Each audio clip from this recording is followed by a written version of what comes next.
getting ready for the first presidential debate as organisers prepare the stage for the first of three debates between the Republican incumbent President Donald Trump and his Democratic opponent, the former Vice President Joe Biden.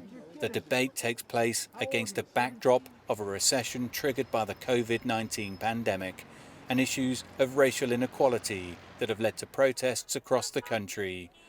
Those are the issues that are set to dominate this debate. It's a very, very different kind of election.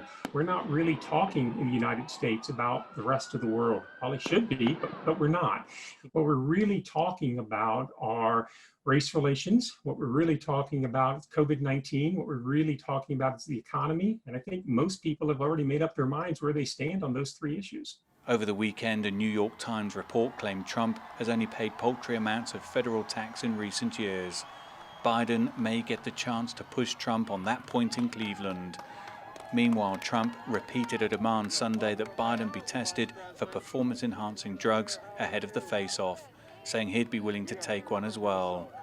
Brent Brossman says that although the debates remain an important part of the election process, most voters have likely already made their decision. I think this election, much more than most, we've already decided who we're going to vote for. But it may have a real big impact on who decides to go to vote and who decides it's just not worth it anymore.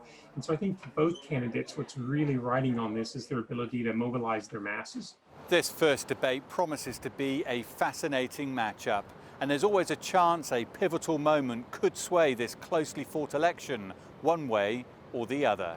For some Cleveland voters, there are still a host of issues they would like to hear addressed. Environment, it's a key. Like you see the whole West Coast is burning. You can see its influence here. And the sky is kind of fizzy in Cleveland. So that would be key for me to kind of see which way I want to go. The economy somewhat, but mostly being civil on how to heal this country.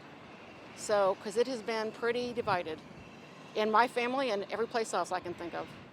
The second and third debates will take place in Miami and Nashville.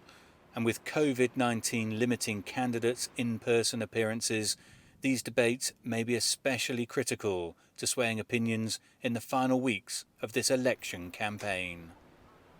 Dan Williams, CGTN, Cleveland, Ohio.